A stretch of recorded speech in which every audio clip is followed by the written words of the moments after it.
Hello po, welcome po. Natawa naman ako do'n. Oh, 'di ba may gano'n. Pero simulan na agad natin. Welcome po sa inyo lahat. Ako po si Chochu. Welcome sa Chochu the World. At gaya nga ng narinig nyo kanina, get your Bible na mag-Bible study tayo. Kakaibang Bible study to kasi hindi ito katulad ng mga manlolokong preacher or kahit yung mga nanonood tapos nagpapalabas sila ng mga videos ng mga preachers nila. 'Di ba? Nakinig ka na nga, nandamay ka pa ng iba na para lokohin. Hindi ganoon, hindi tayo ganoon dito. Simulan na natin. Kunin niyo na yung Bible niyo at mag-aaral tayo ng Bible. Gusto ko lang linawin na hindi ako nandito para magturo. Hindi ako nandito para maging mangangaral. Hindi ako nandito para sabing sugo ako o isinugo ako ng Diyos o inutusan ng Diyos para gawin ito. Hindi ganon. Wala akong kiniklaim na ganon at yun nga yung mga nilalabanan natin kasi yan ang claim ng mga leaders ninyo sa mga church nyo.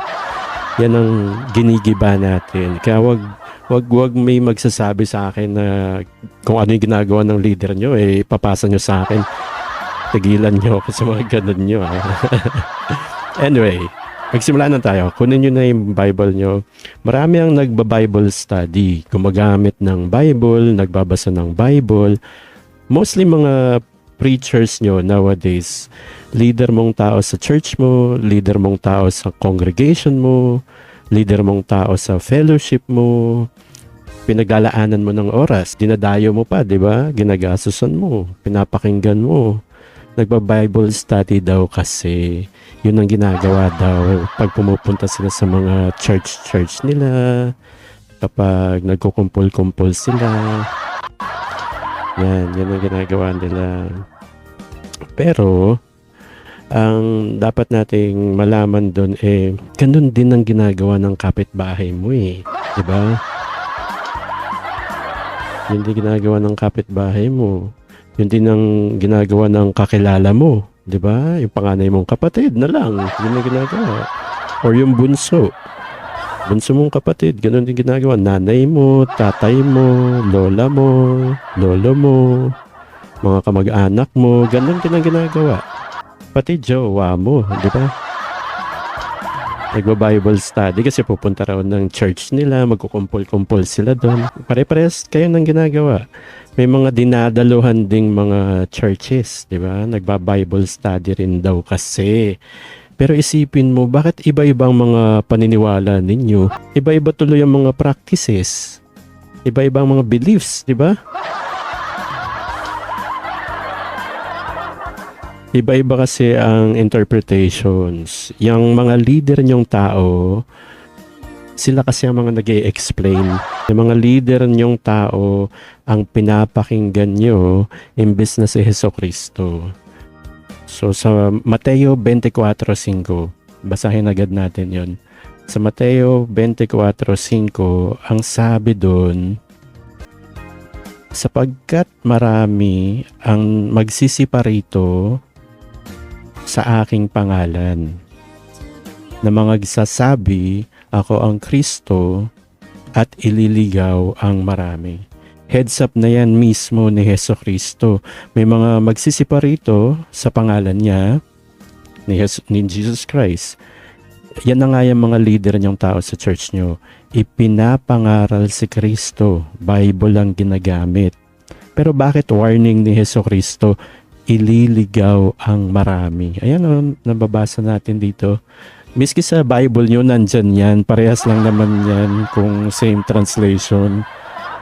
Parehas lang yan, kaya buklatin nyo yung Bible nyo, pag-aralan ninyo.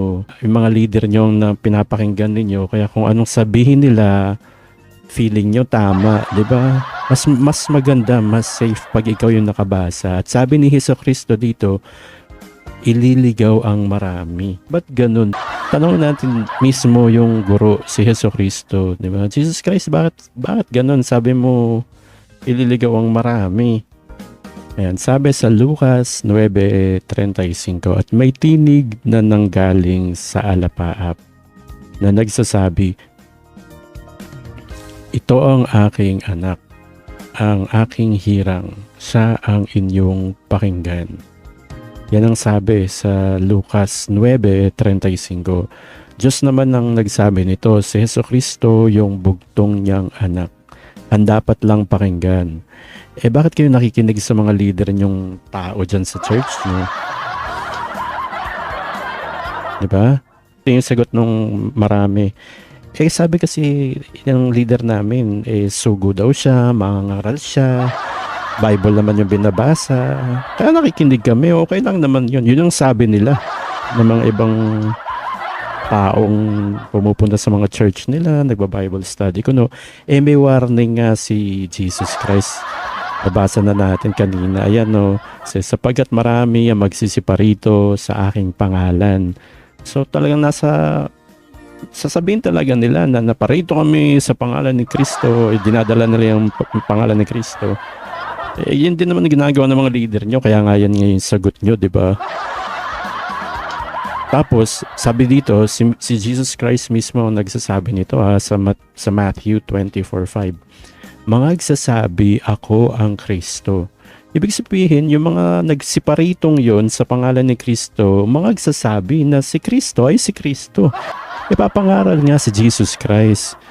Di ba malinaw yung warning niyan ni Jesus? Anong gagawin no ng mga nagsiparito, yung mga nagangaral, pinapangaral si Kristo?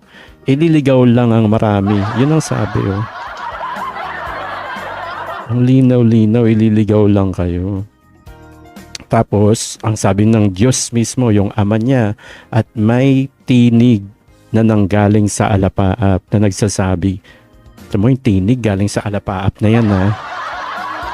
Hindi yan galing sa tapat ng pulpito ninyo or ginagawa ng iba. Minsan nasa mall na lang, doon kayo papadaluhin. Yung mga fellowship, nasa mall na lang yan, eh. Nasa gitna minsan ng aalisin yung mga stall, tas lalagyan ng mga bangko, tas doon na sila magba-Bible study. Diba? Yun lang mama na galing sa hindi ko alam kung galing CR o tas magsasalita, magba-Bible study, yun ang papakinggan mo. Tas etong nasa Lucas 9:35, ayaw mong pakinggan. Tinig na yan galing sa alapaap. Diyos Ama nagsabi niyan. Sabi, ito ang aking anak. Ayan, at may tinig na nanggaling sa alapaap. Alapaap, sa langit, sa mga langit yan, na nagsasabi, nagsasalita, ito ang aking anak, ang aking hirang, siya ang inyong pakinggan. Diba? Sino yung tinutukoy dyan? Tinutukoy niya si Jesus Christ. Ang aking hirang, sabi niya, siya ang inyong pakinggan. Diba? Kaya kung meron man kayong papakinggan sa pag-aaral ng Biblia, wag yung mga tao, wag ako, wag yung sarili nyo, wag din yung mga leader nyong mababaho ang kuyukot. Di nyo alam kung saan galing yan. Tapos biglang mag-angaral sa inyo, yun ang papakinggan ninyo. Kaysa dito sa Lucas 9:35, buklatin nyo yung Bible nyo, lagyan nyo ng stabilo, bookmarkan nyo. Tinig na yan na nanggaling sa alapaap, at nagsasalita yan, Diyos Ama yan. Sabi niya, ito ang aking anak, siya ang aking hirang, siya ang pakinggan nyo. Diba? Kaya pag nagba-Bible study kayo, si Jesus Christ ang papakinggan din nyo. At paano nyo siya mapapakinggan? Yung mga salita niya nakasulat sa Bible. Babasahin nyo yung Bible nyo. Ginagamit din yan ng mga mangloloko, eh. Balikan ulit natin sa Mateo 24:5. Ayan, sapagkat marami ang magsisiparito sa aking pangalan.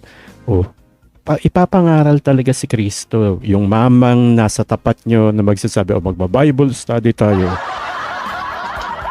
Dala-dala niya yung pangalan ni Kristo, di ba? Si Kristo ang ituturo namin, di ba? Bible ang bit-bit niya. Ayun yung sabi ni Kristo, sapagkat marami ang magsisiparito sa aking pangalan. Sa pangalan ni Kristo, ang ano nila, ang sinasangkalan nila para lokohin kayo. Tapos magsasabi, ako ang Kristo. So, ipapangaral talaga si Kristo. 'Di ba? Kahit saan mong anggulo tignan niyang statement na 'yan. Marami kasi nagsasabi, ang ibig sabihin nito, yung mangangaral na magsisiparito, sasabihin niya, siya talaga ang Kristo. Pero ang ibig sabihin nito na magsasabi, ako ang Kristo. Tandaan nyo, ang nagsasalita dito, si Jesus Christ mismo. Kaya pag ine-explain niya sa mga makikinig sa kanya, oy, maraming magsisiparito sa aking pangalan. Magsasabi, ako ang Kristo. So, since siya yung nagsasalita, kahit siya yung first person, ine-explain niya na yung magsasiparito sa pangalan niya, magsasabi, siya talaga ang Kristo. So, ipapangaral siya na siya ang Kristo. Yun ang ibig sabihin niya. Pwede, yun talaga yung mangyayari. Pero meron namang mga chances na yung mismong tanga-tangang leader, sasabihin siya ang Kristo.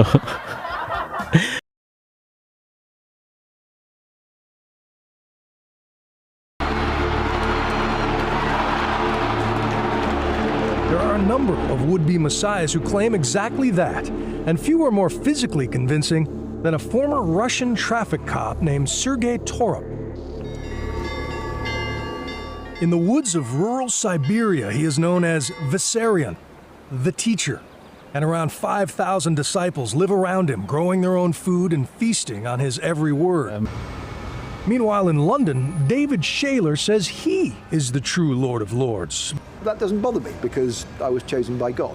The former British intelligence agent says his body was filled with the Spirit of Jesus in 2007, a conviction which intensifies on a visit to Jerusalem. We're in the Church Holy Sepulchre, and this behind me is supposed to be the tomb of Christ. Well, I'm Christ, and I'm not in the tomb, I'm not dead yet. Prove to me that you are a son of God. But that is not a sentiment shared by Pastor Apollo Quiboloy, the most successful of the world's self-labeled saviors. The official coming of the Son of God was in April 13, 2005.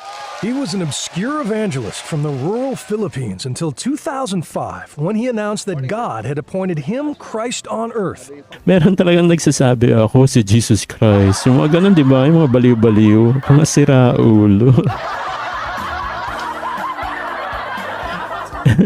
Babasahin na nga lang yung Biblia, tapos sa kagaguhan mismo nila, pati sila tanga, pati ituturo nila katangahan na din. Obvious na kagaguhan, pero meron pa rin naniniwala. Yung maiwasan yon. Pero ang ibig sabihin ni Jesus dito, yung mga magsisiparito sa pangalan niya na magsasabi siya talaga yung Kristo, di ba? Si Jesus Christ mismo ang itinuturo, ipinapangaral, ililigaw lang kayo. Ayan o, ililigaw ang marami. Hindi niyo ba naiisip yun? Mga tuturo, dala-dala pangalan ni Kristo, isang Bible ang dala. Paano ililigaw kayo? Di ba? Ililigaw kayo kasi nga sabi nung ama niya, sabi ng Diyos Ama, ang dapat ninyong pakinggan ay ang anak. Si Jesucristo mismo ang papakinggan ninyo. May tinig na nanggaling sa alapaap, galing na sa mga langit yan, na nagsasabi, ito ang aking anak. So meaning, yung ama yung nagsasalita. Yung magulang, yung tatay yung nagsasalita. Sabi nga, ito ang aking anak. Oh. Di ba kayo natatakot dyan? Diyos mismo ang nagsasalita.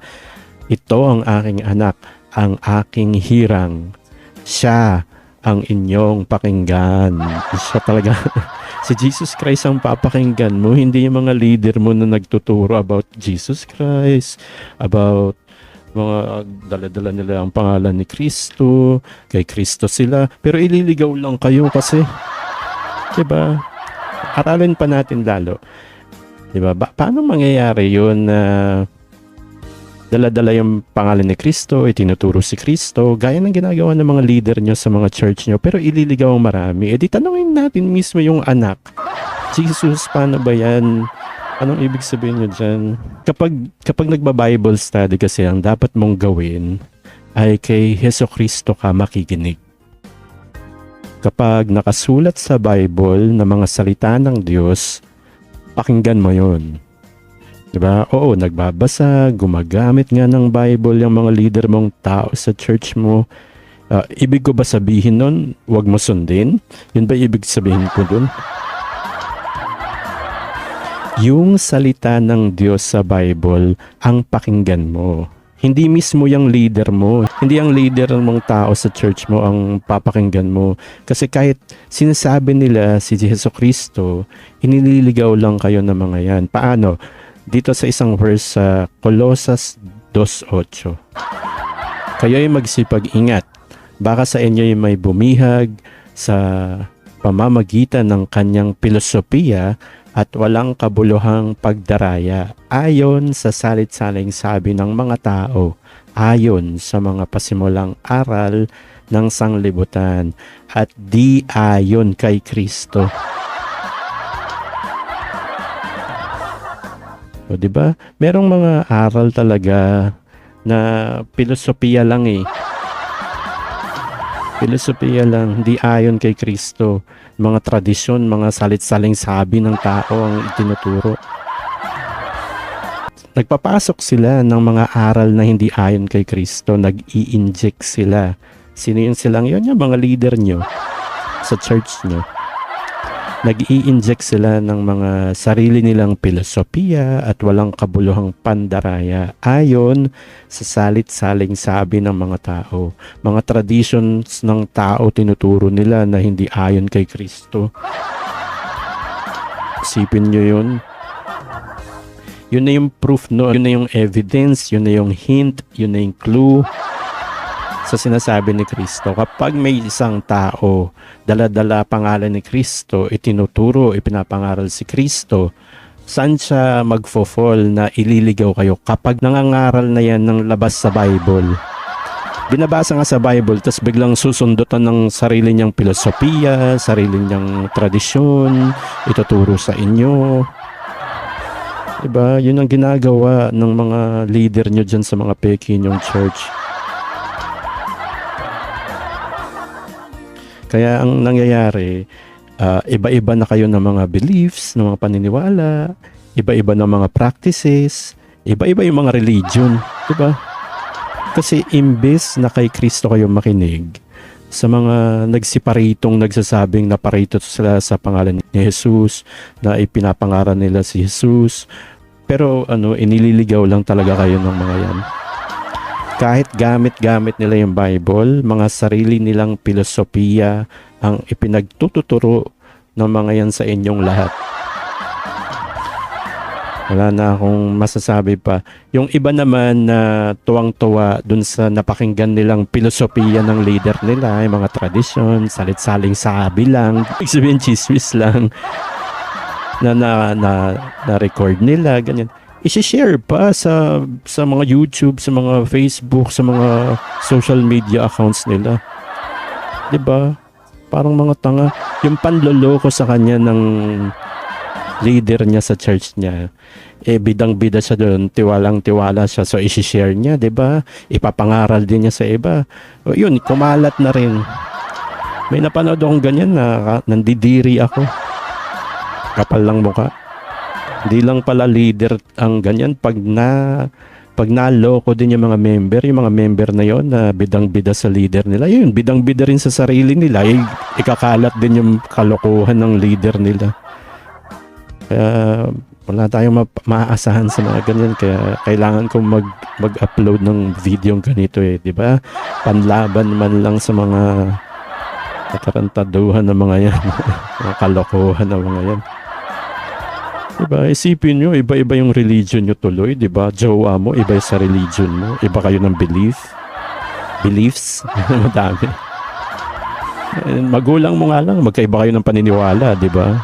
Pero may kanya-kanya kayong church na, pinupuntahan. Iisa lang yung Bible nyo, pero magkaiba kayo ng paniniwala. Iba kasi yung pinapakinggan ninyo, diba? Kaya ligaw kayo pare-pareho. Diba?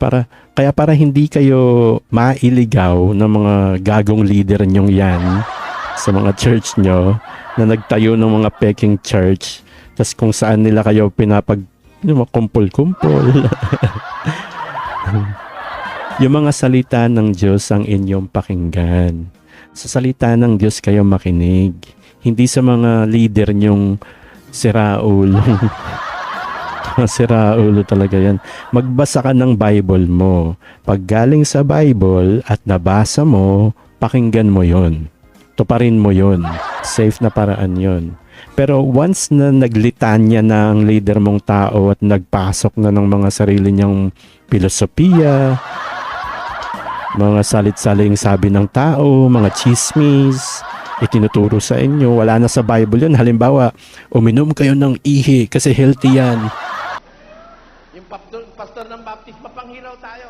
Kasi minsan sinabi ko, may nagtanong kasi doon sa open forum, brother, gamot ako ng gamot sa sakit ko. Yun kang aking sakit ayaw maalis. Wala na akong pambili ng gamot. Sabi ko, baka yung akong sakit mo ay mapagaling ng walang bayad. Drink your own juice. Sabi ko, uminom ka ng ihi mo. Ang tawag doon ay, ano tawag doon? Urine therapy. May ganyan. May ganyan. Bawal ang bakla, impyerno ka agad. Ginawa ba niya ang bakla? Si Satanas ang gumawa niyan. Amen. Hindi yan Diyos. Basahin mo yung Genesis. God made Adam and Eve. Hindi niya ginawa si Adam and Steve. Itong si Steve na. May mga gano'n nagtuturo, di ba? Bawal ang tomboy, impyerno ka agad. Iba tinuturo, mag-abuloy kayo, gawin yung 10%, o mas mataas pa sa 10%. If I can give a sacrificial offering, how much do I want to give? Let me explain. Can you look at me for a while? In the Bible, there is tithing, and then there is sacrificial offering. What's the difference? Ask me what? Tithing in the Old Testament was giving 10% of your income, right? Sacrificial offering are for people who would like to give much more than 10%.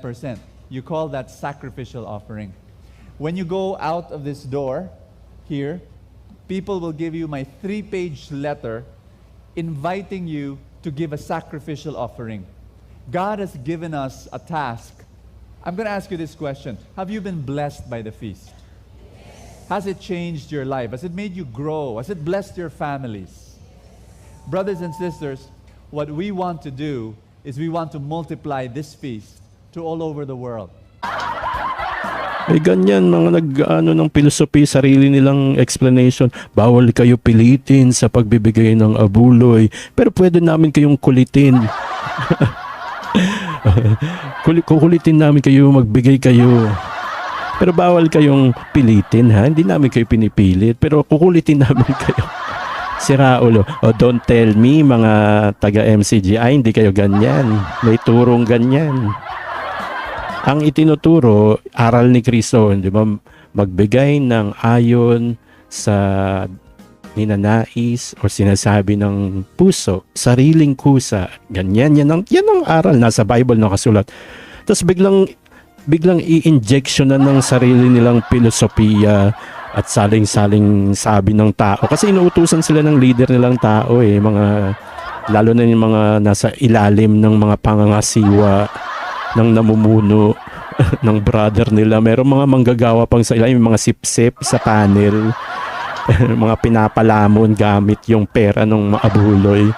Kaya gano'n na lang makisip-sip doon. Pati yung mga manggagawang sip-sip din doon sa mga manggagawang sumisip-sip din doon sa sa mga leader para maambunan ng pera, mapuri, may power sila over you. Kala mo sila yung nanganak sa'yo kung utos-utusan ka.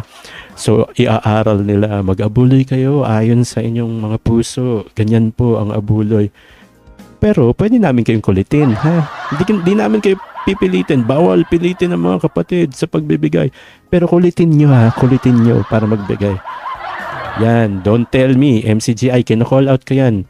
May ganyan ako narinig, experience ko yan. Kaya wag nyo akong sasabihan ng ibang ginagawa nyo, yan talaga yung nakita at narinig ko at naramdaman ko at naamoy ko at lahat ng senses ko naramdaman yan, nakita yan. Kaya ganun talaga, bawal kang pilitin kasi nga yun yung aral ng Diyos, pero kukulitin ka kasi yun ang utos sa kanila, kulitin nyo. Bawal yung pilitin, pero kulitin nyo. Gago, diba? Sa MCG ayan, kay Daniel Rason, kay Eli Soriano, sino man leader man ng susulpot dyan na tao. Don't tell me hindi tama itong sinasabi ko dahil yan ang nangyayari sa inyo. Isa yan sa mga reasons kung bakit ako lumayas dyan eh.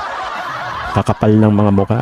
And malaking posibilidad na ganyan din ang gawain ng ibang mga leader ng ibang mga church. Yung mga religions na iba-iba, ganyan din. May ganyan din silang ginagawa. Sabi ni Jesus yun mismo. Kaya nga pinag-iingat tayo eh.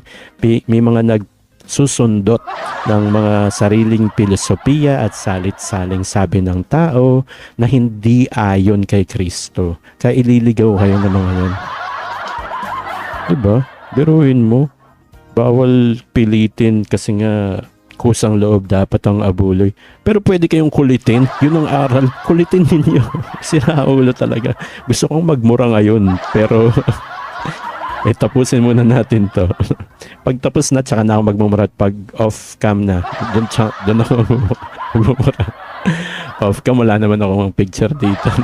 Mas mahalaga kasi na Bible ang nababasa nyo. Basahin nyo yan, magbasa kayo ng Bible nyo.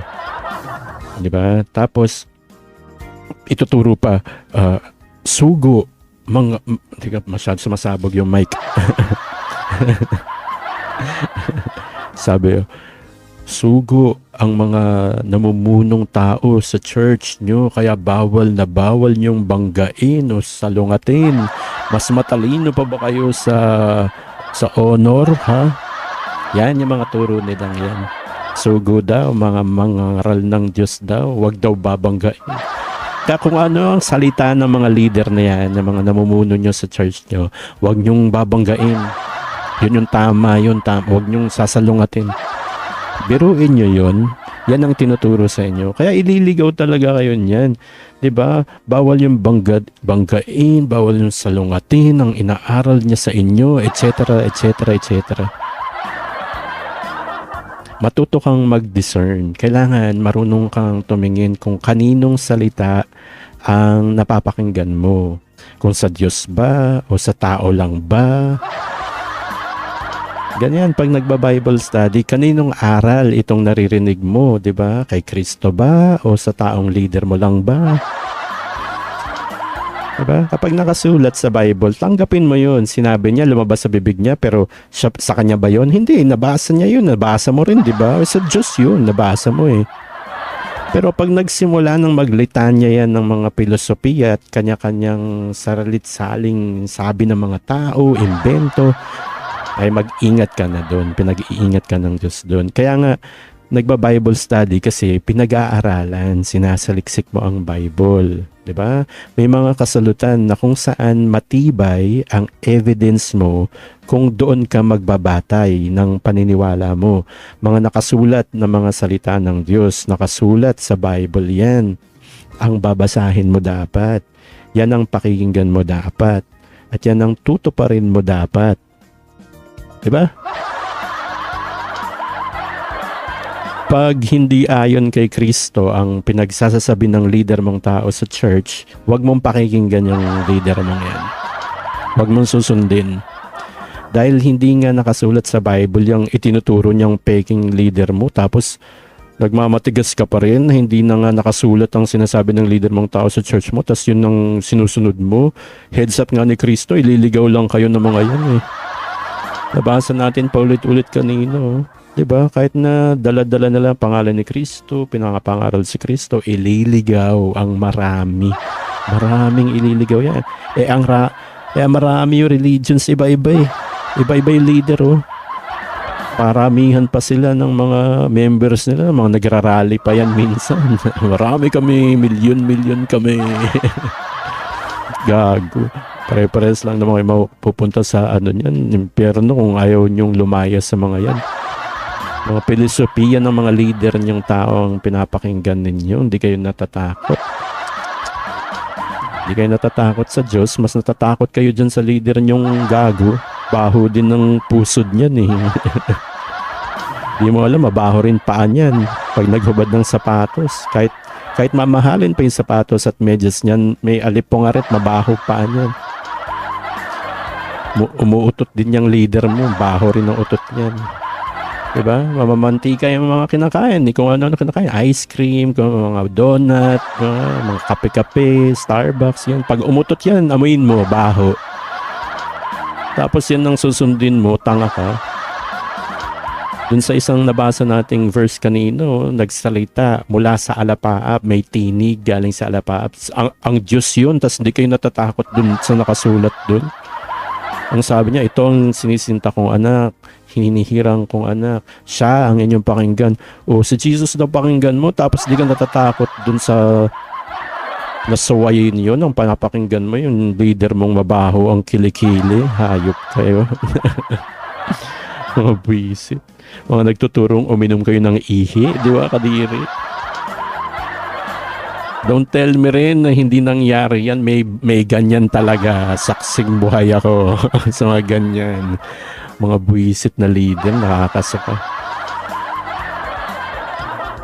Diba? Pag aral sa Bible, pag nakasulat sa Bible, sundin mo yon, tanggapin mo yon. Nasa Bible, salita ng Diyos na nasa Bible. Kasi may mga salita ng demonyo sa nakasulat, di ba? Sabi ni Satanas.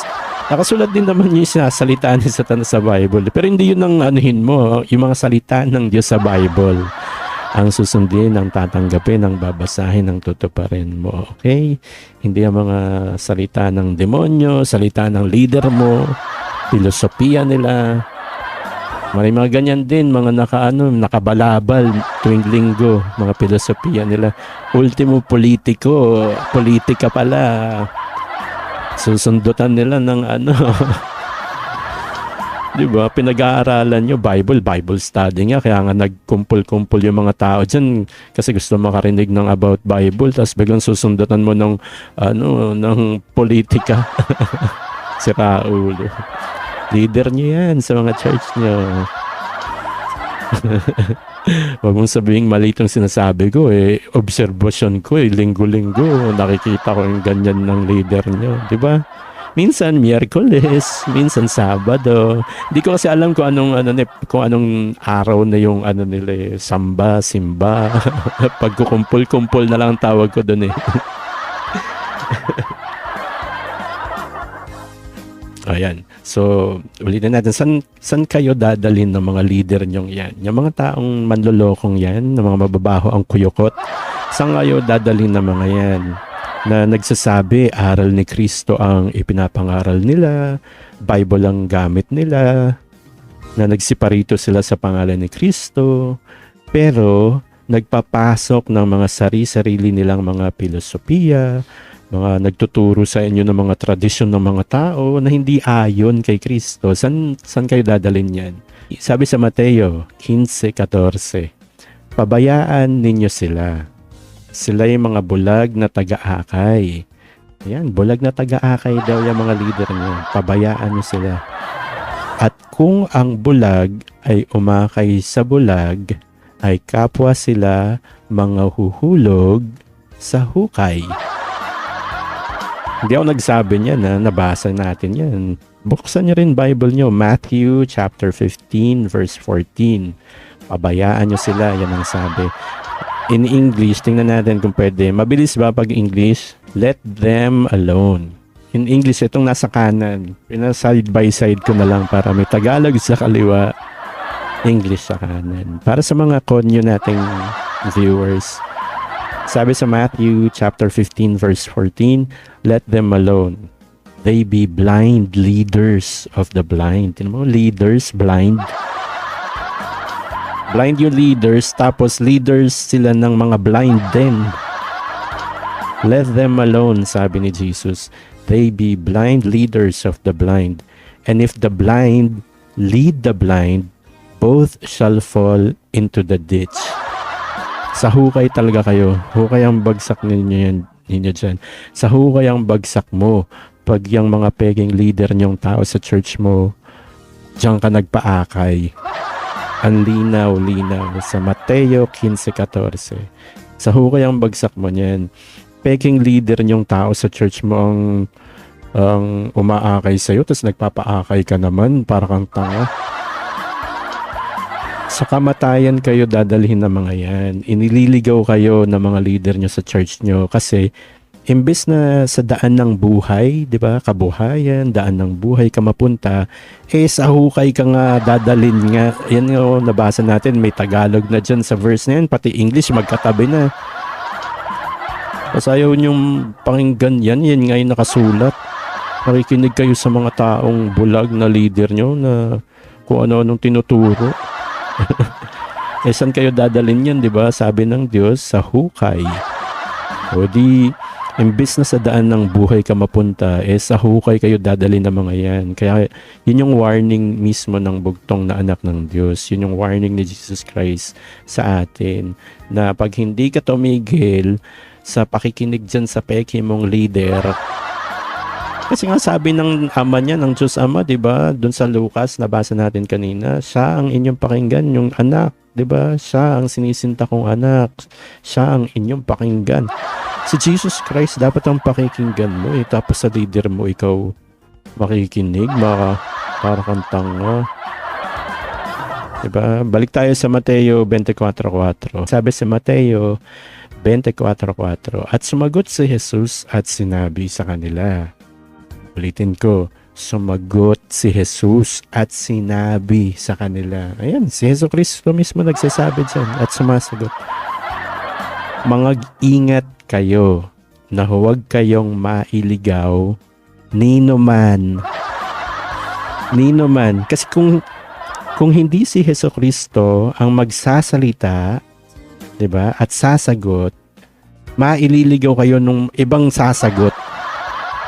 Diba? Kaya nga sabi niya dito, magsipag-ingat kayo ha, huwag kayong mailigaw nino man, sino man. Kasi si Hesus Kristo lang dapat, siya lang dapat, yung anak lang dapat ang papakinggan mo. Yun ang utos ng Ama. So, sabi ni Jesus Christ mismo, sumasagot siya, sinasabi niya to. Ayun, nasa verse, ang laki-laki ng mga letra dyan sa i-all caps, i-edit ko yan, i-all caps ko yan. Ang laki-laki ng pagkasulat. Si Jesus na mismo nagsabi dyan, no? At sumagot si Jesus at sinabi sa kanila. Ang Bible, napakadali lang intindihin at unawain kung papakinggan mo yung tama, yung si Jesu Kristo. Si Jesus Christ ang papakinggan mo. Sumasagot yan, at sumagot si Jesus. Yung mga kasunod na sentence niyan, yun yung sagot ni Jesus. Diba? Mabilis lang yun na intindihin. Pag di mo naintindihan yung sagot ni Jesus, yung sinasabi ni Jesus, demonyo ka, para hindi mo maintindihan, tanga ka. Nasa yun na yung Bible mo at andyan na sa harapan mo kung pinapanood mo to, di ba? Ayan, ini-effortan ko ng ipaskill yung verse. Ayaw mong magbasa ng Bible mo. Tinatago mo lang sa drawer. Di ba? Nasa drawer yung Bible niya.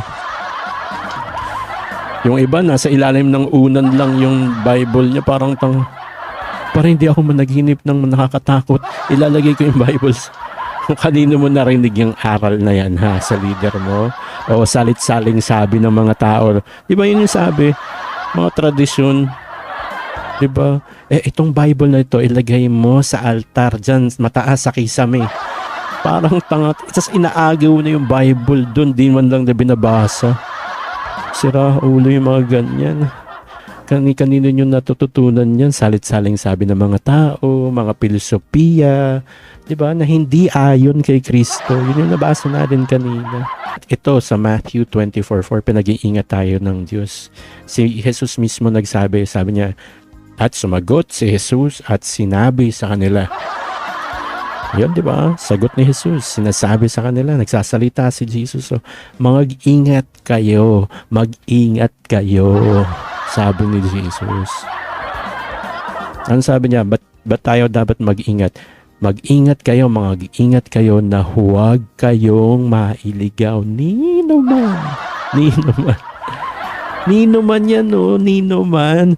Yung mga leader nyo, yun yung pinag-iingat kayo ni Jesus dyan, no? Nino man nga eh. Kasi si Jesus dapat ang papakinggan mo. Tapos nakikinig ka dyan, nino man yan.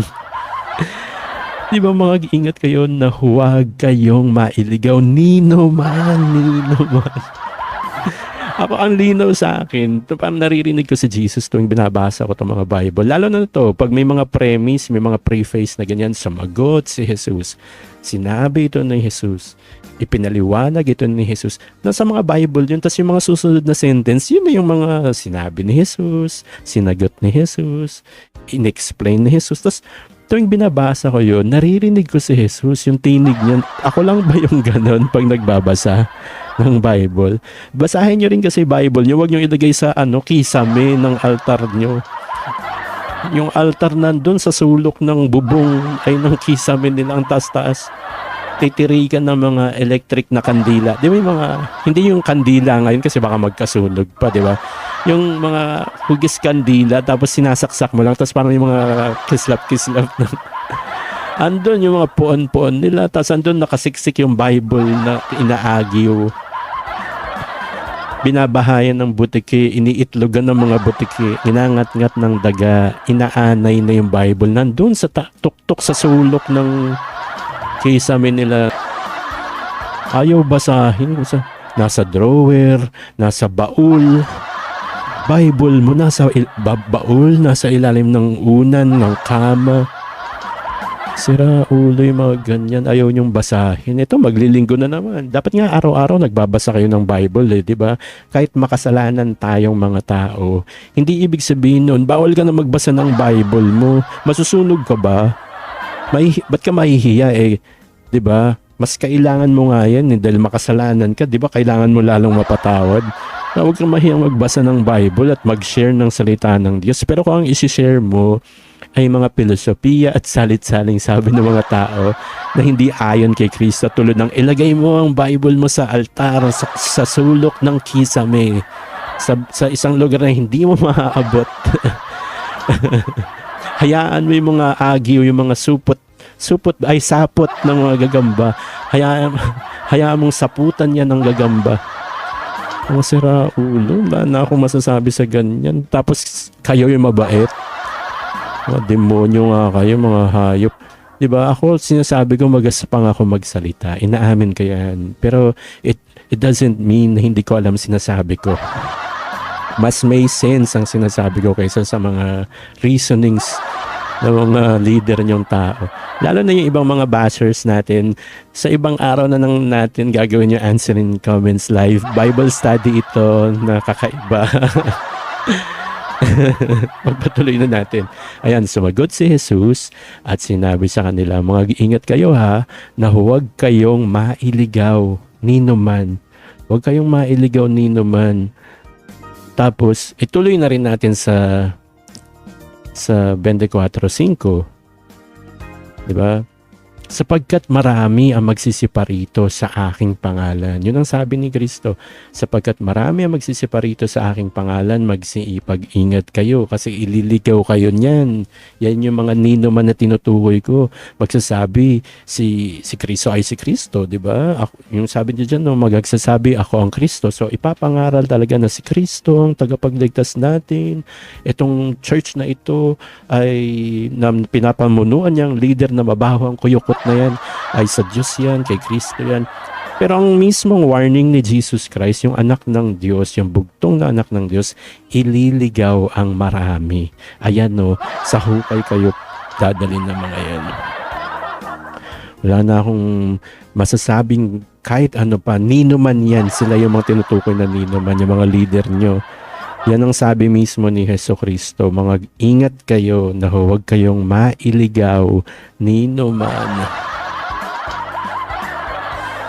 Yun. Diba? Kaya pag nagba-Bible study, nagulat naman ako sa mukha ko dito. Natawa ako. Teka, focus tayo. Kaya pag nagba-Bible study kayo at may mga napapanood kayo na gumagamit ng Bible o kaya yung mga members nila, ipinopost pa yung mga natutunan, pinagsasabi ng mga leader nila kahit namatay na yan. Mga leader nilang patay, may mga video, yun ang ipinopost ng... Kung napanood nyo man yun, kung gumagamit ng Bible, anything na nakasulat na salita ng Diyos na nakikita mong ginagamit at nabasa mo yun mismo sa Bible, salita ng Diyos ang tuparin mo. Okay? Pag salita ng Diyos, ang puri, ang pagpapasalamat sa Diyos yun. Kay God galing yun. Pag nakasulat sa Bible, salita ng Diyos. Kay Diyos Ama lang yun. Hindi mo i-associate dun sa leader na mabaho ang kuyukot yun. Hindi galing sa kanya yun. Binasa lang niya yun. So, ang puri mo dapat, ang kaluwalhatian nun, nasa Diyos Ama yun. Diba? Diba? Kunin mo yung salita ng Diyos. Pero pag umarangkada na yung mabahong kuyukot na leader mo sa church mo, na pinapanood mo, na para kayong mga tanga, pag umarangkada na yan, na nagsingit na ng mga filosofiya niya, nag-inject na ng mga traditions, mga salit-saling sabi ng tao, hindi ayon kay Kristo, wag mong pakinggan sinasabi ng leader mong mabaho ang likod ng tengang yan.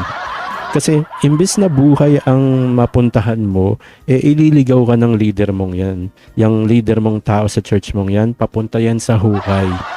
Doon ka dadalin ng mga yan. Ang mahalaga talaga, nagbabasa tayo ng Bible. Kasi kapag ulitin natin sabi ni Jesucristo sa Mateo 15:14, sabi doon ni Jesucristo, pabayaan ninyo sila. Sila yung mga bulag na taga-akay. At kung ang bulag ay umakay sa bulag, ay kapwa sila mga huhulog sa hukay. Kaya magsipag-ingat kayo. Yan ang paalala mismo ni Jesus Christ sa atin. Sa susunod, aralin ulit natin ang Bible. Pero for now, hanggang dito muna. Kasi nararamdaman ko may magsasabi sa akin, bakit ikaw, umakay ka, bakit ka tanga?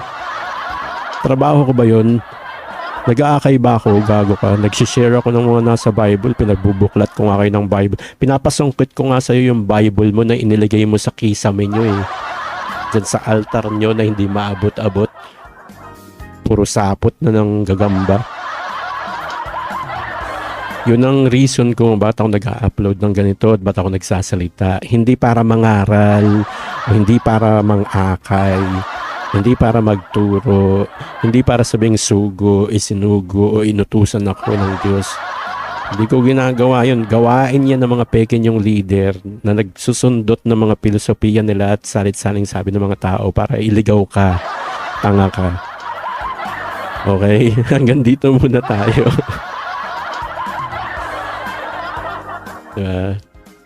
Kaya again, magsipag-ingat kayo. Yan ang sabi ni Jesus Christ sa atin.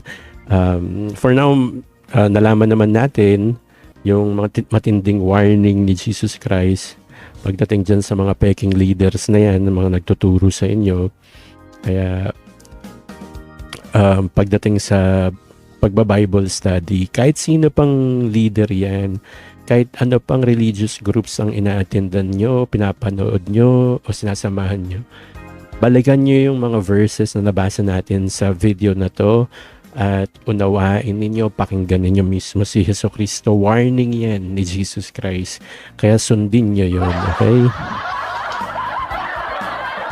Inuulit-ulit natin at inuulit-ulit din ni Jesucristo ang sinasabi niya, magsipag-ingat kayo kasi marami ang magsisipa rito sa pangalan niya, ipapangaral mismo siya, pero ililigaw ang marami kasi kahit iisang Bible ang mga gamit, kahit iisang Kristo ang sinasabi, sari-sarili nilang mga filosofiya at kani-kanyang mga traditions ang itinuturo sa inyo.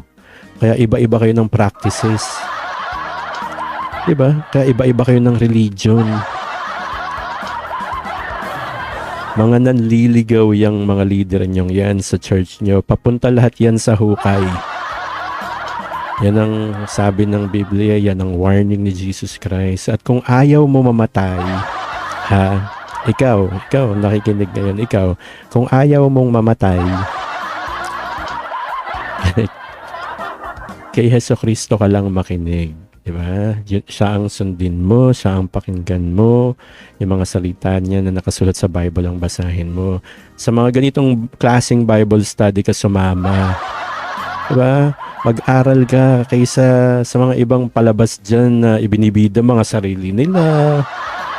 Yung mga taong leader nila ang bukang bibig, tinan mo imbis na itanyag ang Diyos Ama, itanyag si Jesucristo, itanyag ang Holy Spirit, pansinin nyo, bukang bibig nila yung taong leader nila. Buhay man o patay man, nakalubog man, nagunaw naman ang katawan ng taong leader nila dahil inilibing na ng matagal na panahon. Bukang bibig pa rin nila. Yung iba naman, sarili mismo nila ang nila, member lang sila pero nag-post sila ng video ng leader nila. Pero ang bukang bibig yung mga leader nilang tao at pati sarili nila, binabida na nila yung sarili nila, mga hayop. Diba? Imbes na itanyag ang Diyos Ama, si Jesucristo, ang Holy Spirit, bukang bibig nila yung mga taong leader nila. Diba? Kahit patay na, bukang bibig nila yan. Nakakasoka. Magsipag-ingat kayo, sabi ni Jesus dyan. Diba? Sa mga ganyang klaseng leader. Sabi ni Jesus Christ na nabasa natin yung mga sagot at mga sinasabi ni Jesus Christ mismo sa Bible. At kung ayaw mong maniwala, i-rewind mo to. Itong video to. Isulat mo yung mga verses sa Bible na nabasa natin. Napakabulag mo. Napakabulag. Nabasa na nga't lahat. Ayaw pang pakinggan. Ayaw pang maniwala na yung leader niyang yan, kahit na Bible ang ginagamit, kahit na sinasangkalan ng pangalan ni Kristo, inililigaw ka nga niyan. Tanga ka. Ayaw mong makinig. Diba? Mag-leave kayo ng comments nyo. Bukas naman ng comment section ng mga social media accounts ko, lalo na dito sa YouTube at kung saan nyo man mapanood tong religious upload na ito. Diba? Mag-leave kayo ng comment nyo, mga comments, kung gusto nyo marami, sige lang. Sa mga natutunan nyo now, o kung meron kayong gustong i-share, sige lang. Pero ibang video yon. May another video tayo, yung sharing is caring. Sharing is caring, hindi scary. Tawa ako. Iba yon. Usually ginagawa ko sa isang video upload na ganito, 3 segments.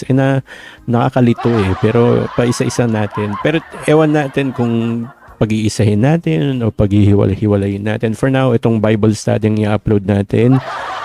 Hopefully may natutunan kayo sa pagbabasa ng Bible kasama ko. Tapos i-note nyo or i-comment ninyo sa comment section yung mga natutunan nyo, mga reactions ninyo, kahit violent reactions yan.